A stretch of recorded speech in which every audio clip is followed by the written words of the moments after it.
নীলটুনির সবজি চুরি। এক বনে বাস করত একটি ছোট হলুদ পাখি। আজ আমি নীলটুনির সবজি বাজার থেকে সবজি চুরি করব। হলুদ টুনি গেল আরেক টুনির কাছে, যেন হলুদ টুনিকে ওই টুনি সাহায্য করে চুরি করতে।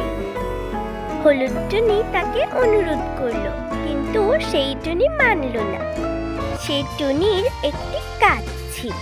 হলুদ টুনি, আমি যাব, কিন্তু চুরি করতে নয়, আমার একটি কাজে। তো সেই টুনি গেল তার ওই কাজে, আর হলুদ টুনি গেল চুরি করতে। হলুদ টুনি সেখানে গিয়ে অনেক শাক সবজি চুরি করল। চুরি করে তার একটি ঝুড়িতে নিয়ে আনলো।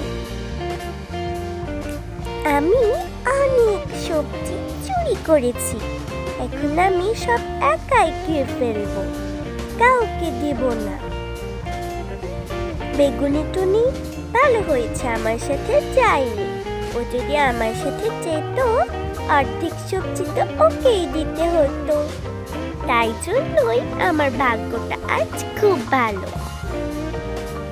হলুদ টুনি এদিকে খুব খুশি হচ্ছিল, কিন্তু অন্যদিকে কি হচ্ছিল?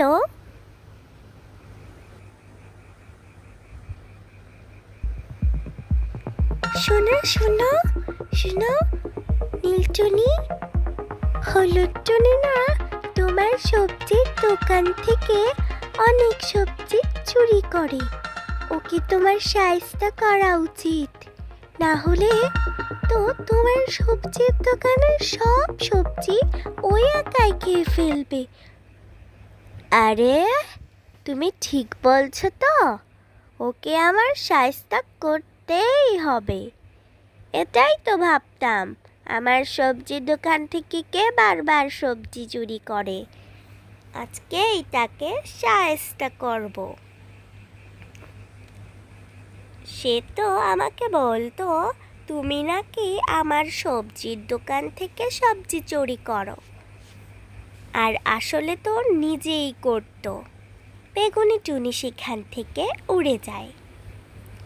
আর এদিকে আর করবে বল, আর সবজি চুরি করবে আমার দোকান থেকে?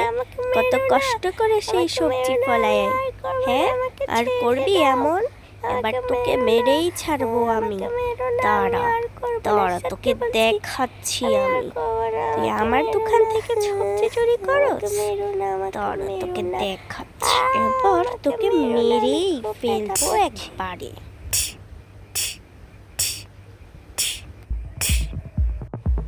কখনোই কোনো কিছু চুরি করবে না, আর এই চ্যানেলটাকেও সাবস্ক্রাইব করে দিও।